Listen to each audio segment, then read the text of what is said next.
Well, it is Wednesday, and I'm hanging tough. Got on the vertigo today. Thought I'd change my shirts. I have a meeting with Otis 12 this morning in a couple of hours. Going over to his house for the first time. Like I said, this is nice. It's a new friendship, but an old acquaintance. It's nice to be getting to know Douglas Wesselman. Cheers.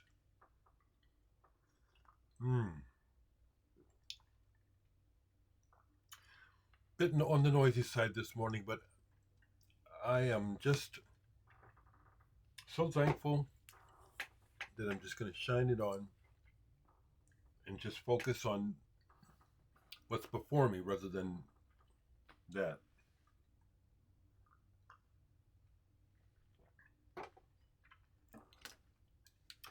Right quick, I'm going to start with the comments because people are kind, and I appreciate the kindness.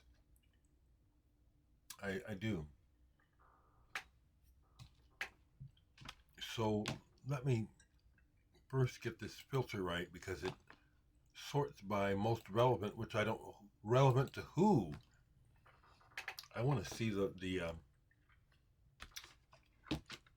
most recent things here, and here we have the anonymous person full of shit, and I'm just going to remove it.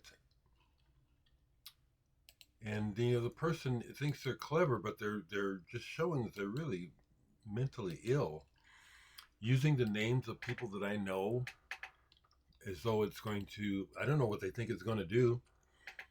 So I just left it. I just got rid of it. So Horatio from Mexico City says, "Dear Dereck, regarding the people who observe and criticize this or that word you use, screw them. You have a vast amount of consciousness and awareness." I mean, it's really pretty obvious, unless you don't have it, and no ill intentions whatsoever against no one. That is really very obvious. No one should lecture you on incorrect words. I've met people like that here in Mexico. People who do that are coming from a place of academic patronizing pompousness, or worse. They just and they do it because they have no other way of finding meaning, direction, or true creativity. Besides all that pompous observation and word vigilance distracts from other real social problems, real discrimination, real hate, real evil. Best regards and a big hug. Love your tracks. Amazing use of the virtual synths. Thank you, Horatio. Thank you. Yes, thank you very much. I appreciate that. And the next person says, "Thank you for talking so clearly. It is soulful.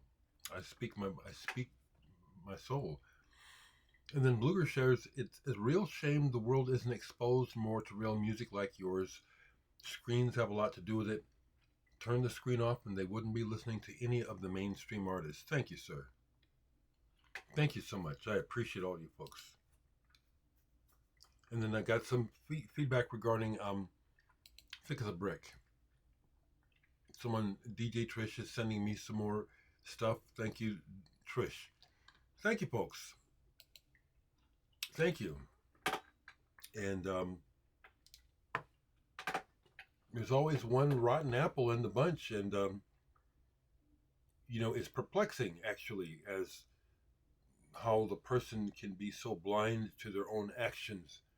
What do they hope to accomplish? Certainly nothing positive. Cheers, people.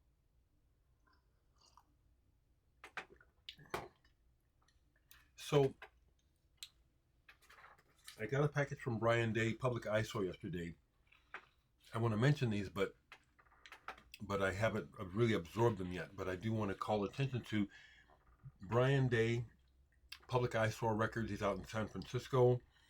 He lived there for a time in Omaha. We met up and we're friends.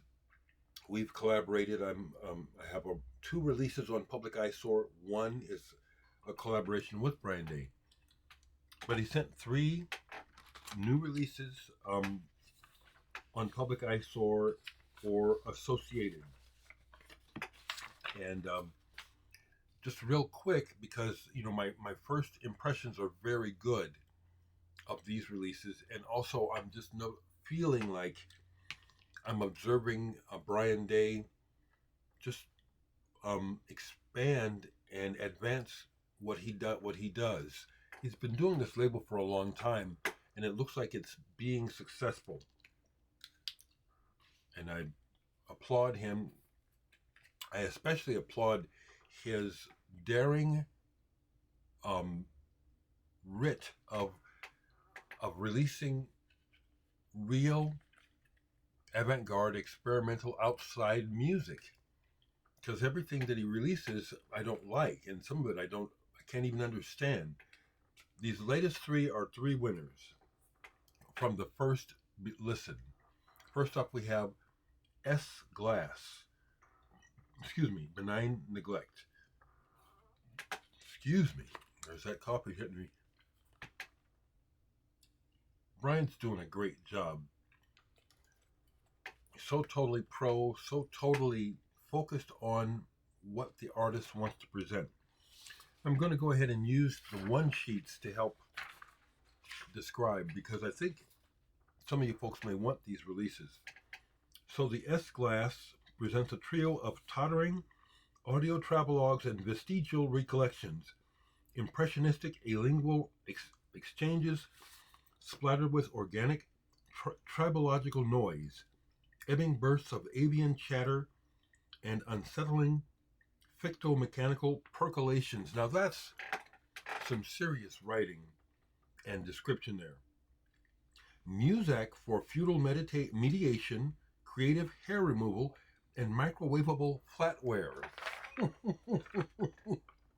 Now I took a listen. These are three long tracks, or am I wrong? Yes, three long tracks, about 20 minutes each. And the first one, I listened to the part of the first one, and it took me away. It did. I love sound work, and I love, like, Thomas Bailey, William Bay has started sending me stuff, and his stuff is amazing. And this is like that, where it's very thick. Field recordings, a melange or a blend of different things mixed together. It's my first impression was, oh, I like this. This is good. Bravo, Brian Day, if you see this. He sent me, this is cool. It's going to take a deep listen, though. The first impression was like, okay, side B came through. Side A is a little more murky. I'm going to have to work with it. But one of Brian Day's aliases is Eloin. So this is Eloin, and the other artist is Ipsmail. It's called Of Delusions, and this is on the Chocolate Monk label. This is screened, printed, and the one sheet on this is very interesting too. These are live recordings done at the end of a tour they did in 2023, and it explains how they were having a lot of breakdowns of equipment and stuff. And on side one, I can kind of hear that. On side two, it sounds like things are more together. But, and this is interesting. This is on the Chocolate Monk label. This is their 666th release. Now I had to check. I thought to myself, really, 666? And sure enough, they're a cassette label primarily. And I see that in the early days, they were putting out a lot of really obscure, kind of on the darker side or weirder side stuff. I saw some of the graphics on some of the early cassettes harken back to the days of SPK and White House, and rather disturbing images, of death and sex. This is the album. Well, actually, it's I think it's a 45 RPM. I had to go to side two to make sure, because the side one, just like I said, it's murky. Wasn't sure what was happening at first. I think it's 45 RPM. This is good stuff though, and Of Delusions is probably right for a title. Yeah. Yeah. So Ipsmail, Elowen and Ipsmail. For folks who like sound, this is a document. It's a good document. Now the last thing he sent me is the this is the one I think that people are going to really want who watch me. This is by A Magic Whistle, and the name of the album is The Solar Cell. Of the three, this one really trips my trigger right away. This is pretty special. A Magic Whistle is the solo recording project of instrument inventor and multi-instrumentalist composer Andy Pulse. He made many of the synthesizers on here and the instruments. He apparently lives, he has a homestead in the remote Cascade Mountains of Northern California. So he literally recorded this where you see that in the middle, in that shed. And those are some of his instruments there. The one sheet describes this. Yeah, this is what it says. With equal parts experimentation and melody, A Magic Whistle mixes playful and hypnotic DIY electronics. There is a bit of a lo-fi aspect to this, in the vein of Silver Apples and Bruce Hack. I agree with the Bruce Hack. I hear that. With the eccentric chamber musings of composers like Moondog and Ennio Morricone. I don't think they're overstating it. On my first listen, I was thinking, oh, this is pretty cool. And the word charm came to mind. You can hear that it's using homemade instruments. It sounds like you maybe even are sitting in the same room with him. Excuse me. My first impression of the first sight is this is kind of special and totally uncommercial and something that can definitely grow on me. And I love the vinyl. Isn't that beautiful? There's only 300 copies of this. This is on Bandcamp. I think some of you folks are going to want this, and I think you better get it while you can. Only 300 copies. Lovely graphics. I love good graphics, and that's a pretty yellow. Most of the tracks are short, so this is cool, and that was just my first impression.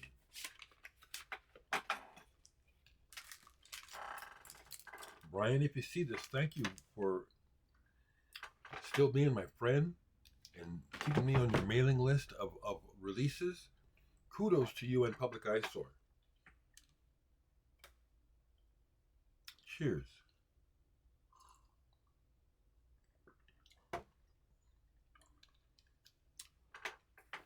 That's the main thing I'll share. I have a couple records, but not much since it's only been a day. And did I work some more yesterday? Sure did.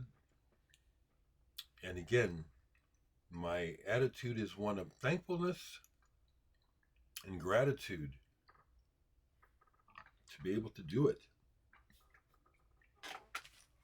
But I did play some music. I played some more Underworld. I was watching them on video, but I pulled this because I hadn't played this in a while. And it's two. Actually, I have two different 12-inch singles of Push upstairs. Earlier stuff by Underworld. Man, they know how to get a beat going. It's two different. All these remixes are worthwhile. That's the other thing I like about certain electronic artists like Underworld.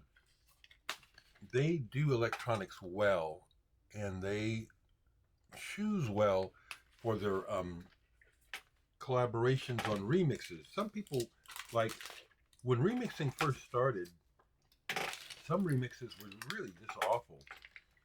Like some of the early remixes on Peter Gabriel singles are really, really dull, and it was in the early stages. It's like people hardly know what they're doing.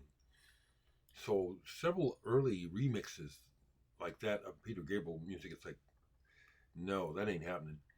Underworld really get it right.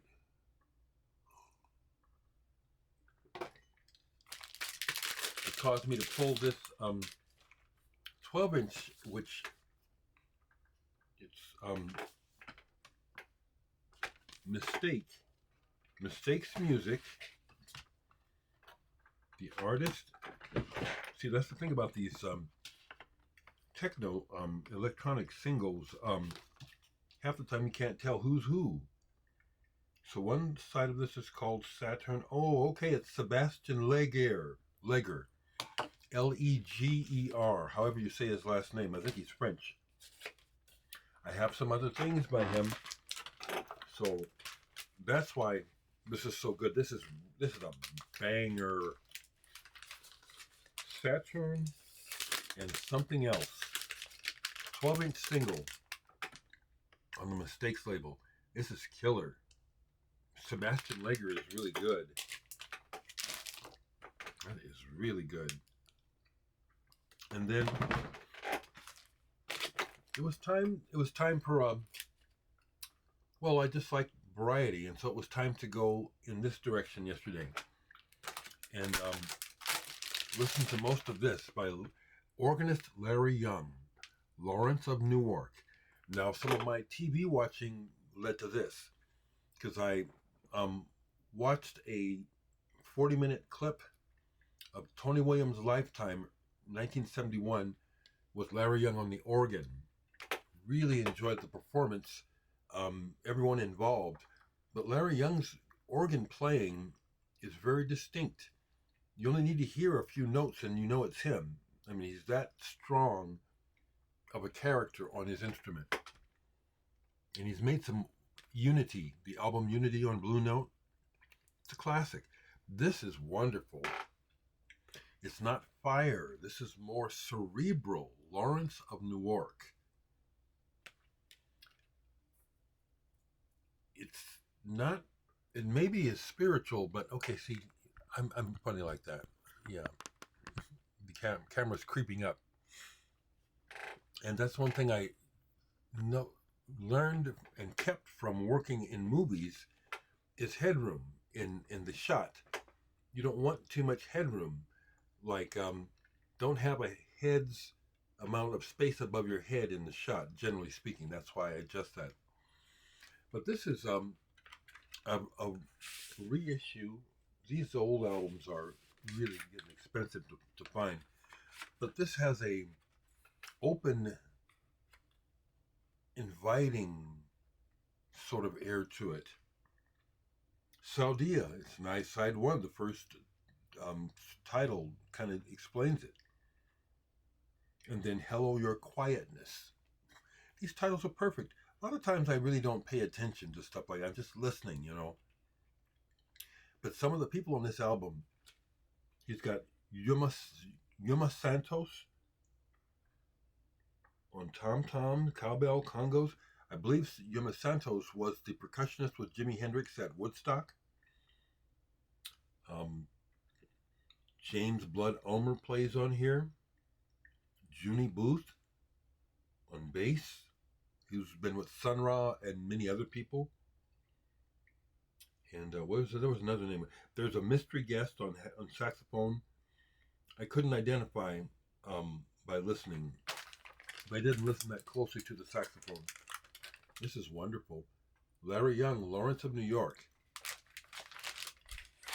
It's on the jazz. It's jazz. Yes, it's jazz. Also, I played this.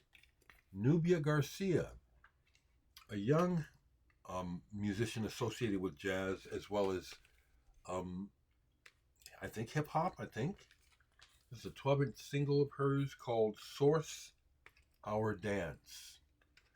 And this is recorded really rather cool. Real neat sounding bass, not hip hop bass, but deep bass like that, but in a more jazzy Latin flavored setting. Nice looking vinyl. Now she's a saxophonist. She's a horn player. She has chops, but people don't. I'm speaking general, but I think it's true. In general, people don't play horns like they did back when blowing and sax and jazz was being discovered. Back then, some people were literally almost killing themselves playing so hard. I don't know of anyone that does that in the modern day. So she is not smooth jazz. This is cool. It's a cool, unique sound. She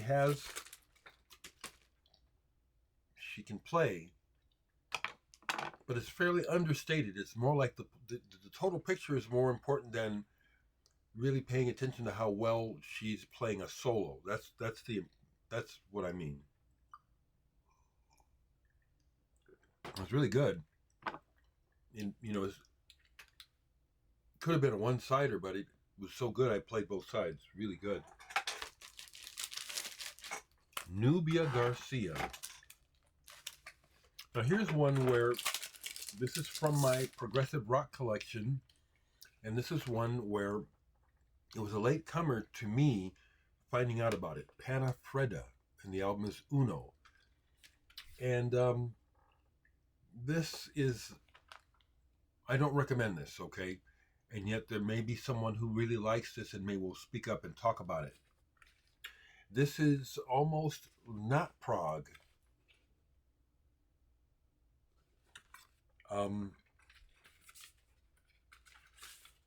It's a curiosity, actually. Reissue on red vinyl. I have to come back to it because it was underwhelming. And when I got the album, I was underwhelmed. But it's never been talked. When I have read about it, I have never read anything that was like, oh, you've got to hear this. It was more like these guys were also in the game. There's that Italian progressive rock site that I've known about for years. I'll have to go back to it and refresh myself on the information about Panna Fredda. This was just okay. Two more. I played a little bit of some library music. This is Piero Umiliani. Umiliani. Prehistoria. And this is almost, this is modern. Pardon me. Umiliani has done a wide variety of library music using all kinds of techniques and sounds, from pure electronics to orchestral. This sounds like it's a small orchestra or band. It was enjoyable. Last thing that I played besides working yesterday was this by Christopher Willits. Opening. Beautiful. Love music like this. I do try to make ambient music. I don't try to copy anyone, but I do, when I listen to stuff like this, where people are really successful at creating these airs and atmospheres, and I'm just trying to figure out how are they doing it. Is it merely their equipment, or is it how they're setting it up? And I'm thinking it's the latter, and that somehow I can, even with my limited resources, I'm thinking I should be able to create some of this super expansive sounding audio. Like this has a real big sound. Not big. Like the cover. That's perfect. Airy, atmospheric, and beautiful. I'm still learning a lot about recording and making music, and that's what keeps me activated so often. Um, so that's what I want to share today.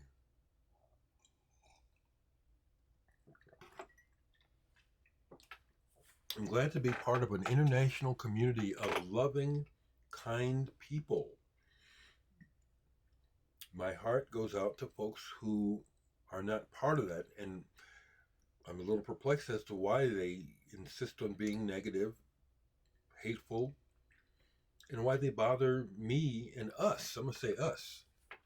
Why bother this channel? We're over here sharing good feelings, good music. Don't understand what you want. You know, this has been going on for years. Best I can figure is the person is mentally ill and racist and was triggered by me years ago when someone started a GoFund for me. I didn't start it. And they were just sure that they had caught a nigger scamming people. When this started, these people went to great lengths to try to bug me. And sure, it's related to that because it hasn't stopped. And I don't know these people. And the thing about it is, I'm going to just say this for those who just came here and they're hearing this. I nipped the whole thing in the bud because it wasn't a scam. It was set up for me. And I told these people, well, what? Why are you bothering me? Did you send me some money? You want it back? You can have your money. They didn't even send me any money. You just want to cause trouble. They're racist. They're really low down, stupid people. Another big thing I noticed, I was watching the news report about a recent shooting down in, I think, Texas. And they had a chat open. And I could see where, okay, this is clearly a bot. That's not a real person spouting this Republican nonsense. And I just looked at it, and then I looked at the source, and it's like, that's a bot. That's really sick. It's unfortunate that we have this sickness to deal with in this world. But there it is, and there these people are. I don't know what their purpose is, but we rise above. Me, my family, you, my friends and associates, we rise above. We ain't about that nonsense. Right quick, I did play some of this. I showed it the other day, but I put this on. This is extraordinary. FFWD, as in forward. Robert Fripp and the Orb. It's lush. It's lush. It's awesome. Okay, people, I'm going to fix some breakfast and go visit Otis 12.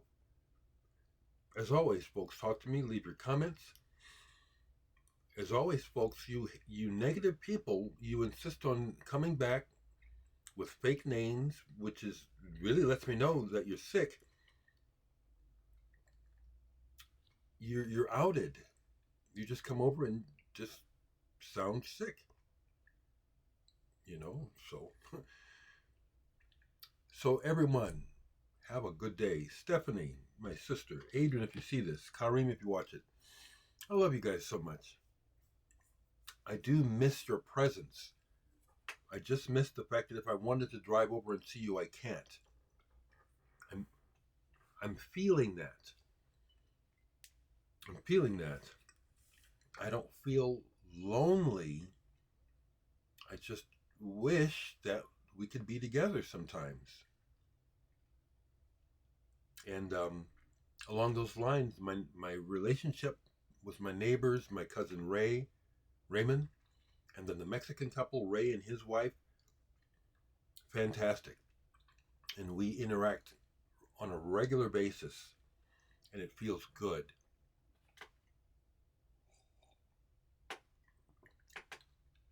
It perplexes me why some people don't want to be involved in loving others.